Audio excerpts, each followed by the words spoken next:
बच्चों, कल हमने जयशंकर प्रसाद की जीवनी, भाषा शैली और काव्यगत विशेषताओं के बारे में चर्चा की थी। साथ ही इनकी रचनाओं को भी मैंने बताया था। आज हम इस कहानी का सारांश और उद्देश्य दोनों ही बताने जा रहे हैं। कहानी के आरंभ में ही लेखक ने इस कहानी के प्रमुख पात्र बलराज को रंगमंच पर प्रस्तुत किया है, जो अपने ही हाथों अपने जीवन का अंत कर लेने के उद्देश्य से छुरा कलेजे में भोंक कर मर जाना चाहता है। उसी समय फिरोजा नामक एक युवती उसे ऐसा करने से रोक देती है। जैसा कि मैंने पहले ही कहा था, कल ही बताया था, इस कहानी के प्रमुख पात्रों में बलराज और फिरोजा ही है। और वह तुर्कों के द्वारा खरीदी गई दास और दासी है। साथ ही वह हिंदुस्तान में भी नहीं है, वह तुर्क में ही है। लेकिन वहीं पर जब बलराज को अपने ही हाथों अपने जीवन का अंत करने का संकल्प लेते हुए, उद्यत होते हुए वह देखती है, तो वह उसे ऐसा करने से रोक देती है। वह उसे समझाती है कि यदि वह तुर्कों से युद्ध करते हुए शहीद हो जाता तो शायद वह कब्र बनवाती और उसका सम्मान करती, परंतु ऐसी बात नहीं है। आज तुम आत्महत्या करना चाहते हो, जो एक बचपना ही नहीं बल्कि सैनिकों के लिए कायर और बुजदिली का संकेत देती है। बलराज के अनुसार तुर्क ही सुल्तान के अपने, बाकी सब बेगाने हैं। यह कहते हुए बलराज छुरा फेंक देता है। कहने का अर्थ यह है कि आज उसे, क्योंकि तुर्क ने खरीदा है, तुर्क का वह दास है, इसीलिए उसके सामने तुर्क ही सब कुछ है। उस दास प्रथा के शर्त के अनुसार बाकी उसका अपना हिंदुस्तानी सब बेगाना हो गया है। बलराज के छुरा फेंकने के बाद फिरोजा बलराज से यह पूछती है, वह क्यों और किसके लिए मर जाना चाहता है। तब बलराज यह कहता है कि वह भी मेरी तरह ही कंगाल है, यानी उसकी प्रेयसी जो राजा तिलक की बहन इरावती है, उससे वह प्रेम करता है और वह हिंदुस्तान में है। उससे यह वादा करके वहां से आता है कि जब अमीर बन जाऊंगा तब तुमसे ब्याह करूंगा। यह सच्चाई जानने के बाद फिरोजा कहती है, यह सब होने के बाद भी तुम उससे मिलने के बजाय मर जाना चाहते हो। और यह कहकर वह उससे रूठ जाती है। प्रेमिका का रूठना, प्रेमी का उसे मनाना इस बात को सिद्ध करता है कि लेखक ने प्रेम शब्द का बहुत अच्छे तरह से विश्लेषण किया है।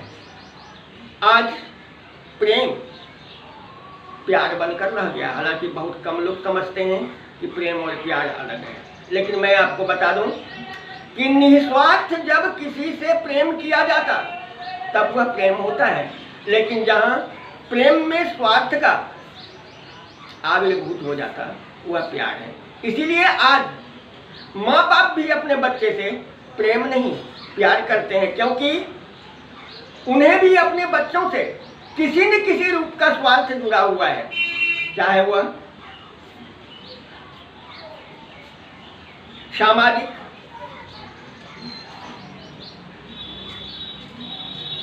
उच्चतम इकाई का को बनाना हो, सामाजिक प्रतिष्ठा बनानी हो, अपने बुढ़ापे का सहारा ढूंढना हो, या कुछ पुराणों के अनुसार संतान के द्वारा दाह संस्कार करने पर उसे स्वर्ग की प्राप्ति होती है, या हो सामाजिक प्रतिष्ठा इस तरह कि अगर किसी का संतान अगर मंदबुद्धि या कुबुद्धि वाला हो जाता है, तब उसे समाज में लोग अनेक तरह की ताड़ना देते हैं। तो यह सब स्वार्थ जब प्रेम के साथ आ जाता, इसीलिए बच्चे भी, माँ बाप भी अपने पिता से, अपने बच्चों से प्रेम नहीं कर पाते, प्यार ही करते हैं, जिसका नतीजा यह होता कि आज बच्चे भी जब अपने पैर पर खड़ा हो जाते हैं, जब अपना नाम कमा लेते हैं, जब समाज में एक स्थान बना लेते हैं, तो वो अपने माता पिता से प्रेम तो करते ही नहीं, प्यार भी नहीं करते, बल्कि आज हमारा भारतीय संस्कृति का एक स्तंभ जो परिवार है वह बिखरता जाता है।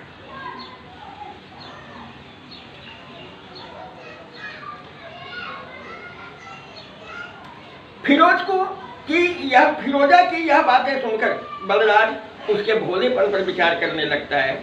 वह फिरोजा से यह कहता है कि युद्ध में पकड़े जाने के बाद, मिली गुलामी के बाद भी तुम्हारे जीवन में इतनी खुशी कैसे है? इस प्रश्न के उत्तर में फिरोजा कहती है कि अहमद ने 1000 सिक्के भेजकर मुझे छुड़ाने का वादा किया है। मैं छुटकारा पा जाऊंगी और गुलामी में भी रोने की कोई बात नहीं है। लेखक यहाँ यह समझाना चाहता है कि परिस्थिति का मुकाबला प्रत्येक मनुष्य को हंसकर करना चाहिए, चाहे सुख हो या दुख। दुख में निराश होना कायरता की निशानी कही जाती है और वह व्यक्ति निराश होकर अपने पथ से विचलित हो जाता और वह कभी आगे नहीं बढ़ पाता है। इसलिए बच्चों, परिस्थितियां कुछ भी हो, हमें निराश होने की आवश्यकता नहीं है। आज उसका विचार है कि आज जो गुलाम है कल सुल्तान हो सकता है, तो जितना समय हंस सकती हूँ उसे रोने में क्यों बिताऊं? आज जब दुख है तो कल सुख भी आ सकता है। यह कल्पना करके मैं हंसूं क्यों नहीं, मैं रोने में दुख भरी जिंदगी को क्यों बिताऊं? बलराज कहता है फिरोजा, तुमने मुझे मरने से रोककर ठीक नहीं किया। हमारी धार्मिक और सामाजिक भावनाएं अलग हैं। मैं हिंदू हूँ, क्षत्रिय हूँ और तुम एक इस्लाम धर्म की मुस्लिम लड़की है। लेकिन फिरोजा यह सब सुनकर भी बलराज से कहती है, हिंदुस्तान जाने पर किसी झोपड़ी में ही जीवन बिता लेना, कुछ भी हो, लेकिन मैं तुम्हें मरने नहीं देना चाहती। मेरे पास राजा तिलक के दिए 5 दिरहम हैं, जिन्हें लेते जाओ और उसे जाकर भेंट कर लेना। यहाँ दिरहम शब्द तुर्क की एक मुद्रा है, जैसे हमारे यहाँ रुपये चलते हैं, अमेरिका में डॉलर चलता है, उसी तरह तुर्क में दिरहम चलता था। बलराज को मुद्राएं देकर फिरोजा झाड़ियों में चली जाती है। फिरोजा के जाने के बाद राजा तिलक वहाँ आते हैं और उन्होंने कहा कि मैंने तुम्हारी सारी बातें सुन ली है, जिससे मेरा मन विचलित हो उठा है। मैं भी तुमको हिंदुस्तान जाने की सलाह देता हूँ। शायद उस समय तक राजा तिलक को यह पता नहीं था कि बलराज उनकी बहन इरावती से प्रेम करता है। राजा साहब कहते हैं कि मनुष्य को सुखपूर्वक जीवन व्यतीत करने के लिए परिस्थितियों से समझौता करना चाहिए। प्रतिकूल परिस्थिति में हमेशा चुप ही रहना चाहिए। हिंदुस्तान का एक कंगाल था जो साधारण स्थिति से सुल्तान का सलाहकार बन गया। यानी राजा तिलक कहने का राजा था, लेकिन वह हिंदुस्तान का कंगाल था और आज वह तुर्क के सुल्तान का मुख्य सलाहकार बन गया। मैंने सुल्तान के दरबार से बनावटी, गंभीरता, छलपूर्वक, विनय आदि बहुत सी चीजें सीखी हैं, जिनसे मेरे छाती में, हृदय में यह भी संदेहास्पद हो गया है कि क्या मैं सचमुच हिंदुस्तानी रह पाया हूँ, जिसके रग रग में सत्य का अटूट विश्वास भरा हुआ रहता है। लेकिन आज मेरे स्वभाव की धारा का प्रभाव प्रबल हो गया। तुम्हारी बातों को सुनने के बाद आज मेरे मन में अचानक अपने देश के प्रति प्रेम की लहरें उभार लेने लगी। राजा साहब बलराज को दूसरे विद्रोही गुलाम के साथ जाने के लिए कहते हुए बलराज के हाथों में एक थैली रख देते हैं और बलराज चुपचाप वहां से चला जाता है।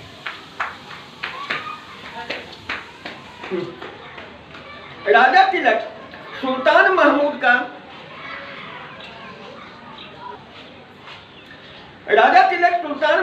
का अत्यंत विश्वास पात्र हिंदू कर्मचारी था, जो प्रतिष्ठा दृढ़ रखने के कारण सुल्तान मसूद के शासनकाल में भी उपेक्षित नहीं था।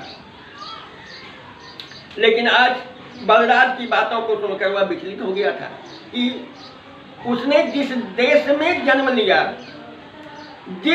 जो संस्कृति उसके रग रग में प्रवाहित होती है, जहाँ अतिथि देवो भव की भावना, जहाँ भाईचारे की भावना का संचार होता है, वहाँ वह अपने ही देश के लोगों को लूट रहा है, उसका नरसंहार कर रहा है। उन्होंने फिरोजा को बुलाकर पूछा कि तुम बिना डरे बताओ, क्या तुम अहमद के पास हिंदुस्तान जाना चाहती हो? क्योंकि वह जानता था कि फिरोजा अहमद से प्यार करती है। एक चीज यहां मैं स्पष्ट कर दूं कि यहां पर दो प्रेमी और दो प्रेमिकाओं का वर्णन कहानीकार ने किया है, लेकिन प्रमुख पात्रों में बलराज और फिरोजा को ही लिया गया है। जबकि बलराज इरावती से प्रेम करता था और फिरोजा अहमद से प्रेम करती थी। अगर तुम मुझे सच बता दो तो मैं तुम्हें बिना किसी शर्त के भेजना चाहता हूँ, जिसे सुनकर फिरोजा आश्चर्यचकित हो जाती है कि सुल्तान का विश्वास पात्र सहायक हिंदू कर्मचारी राजा तिलक यह किस तरह का व्यवहार कर रहा है। लेकिन राजा तिलक फिरोजा से कहता है, तुम्हें जाकर अहमद को एक बात समझाना होगा कि वह लूट मार न करे। मैं भविष्य में उसे मालगुजारी वसूलने का अधिकार भी सुल्तान से दिला दूंगा।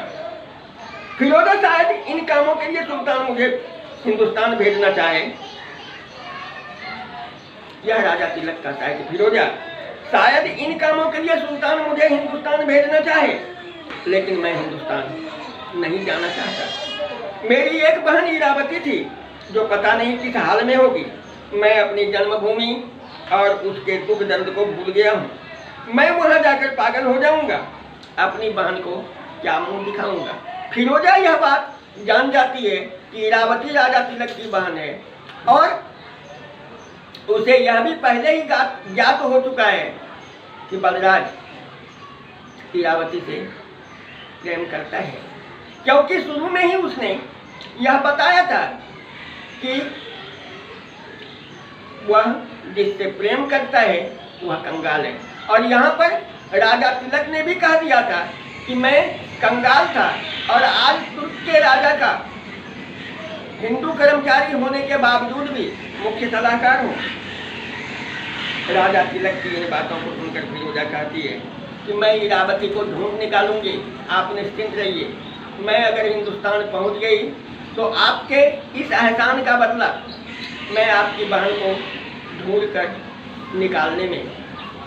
निकाल कर वापस करूंगी। आपके इस दुख को मैं कभी समझ न सकी।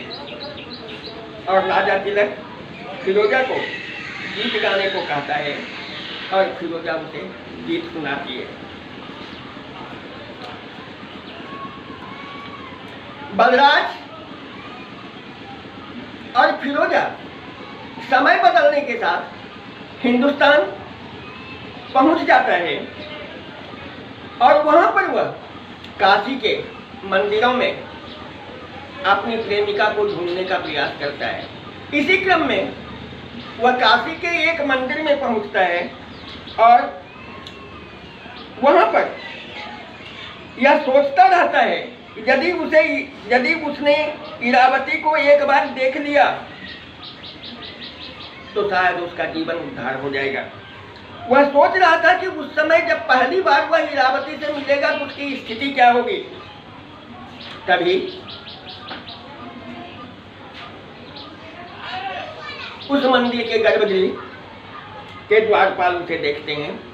अचानक ही उसका मन देव के सम्मान में झुक जाता है, क्योंकि उसके मन में जब से इरावती का बिछोह बैठा हुआ था, तब से उसके मन में अपने ईश्वर के प्रति नफरत हो गई थी, क्योंकि उसे लगता था कि ईश्वर की प्रेरणा से ही वह अपनी संस्कृति को भूल गया है, अपनी प्रेमिका से मिल नहीं पा रहा है और आज तुर्क के हाथों, तुर्क के सुल्तान का गुलाम बना हुआ है।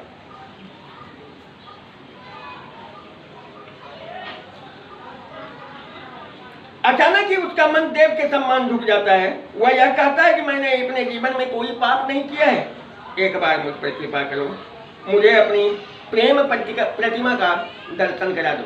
यानी उसके कहने का अर्थ है, हे ईश्वर, आज तक जीवन में मैंने कोई गलत काम नहीं किया, और अगर कुछ गलत काम किया भी तो वह हमारी मजबूरी थी, लेकिन इन मजबूरियों से उत्पन्न जो गलत भावनाएं मेरे हृदय में पैदा हुई उसे क्षमा कर दो और मुझे अपनी प्रियतमा इरावती का दर्शन करा दो। कहा जाता है कि निश्चल भाव से जो ईश्वर के प्रति प्रेम करता, समर्पण भाव से जो ईश्वर की भक्ति में लीन हो जाता, वह जो कुछ इच्छा रखता है, जो कुछ भी अपनी मांग रखता है, अगर वह मांग वाजिब होती है, धर्मानुकूल होती है, तो वह निश्चय ही अपनी मांग की पूर्ति करने में सफल होता और ईश्वर उसके मांग को अवश्य पूरा करते हैं। हो गया? क्या हुआ? पॉज करके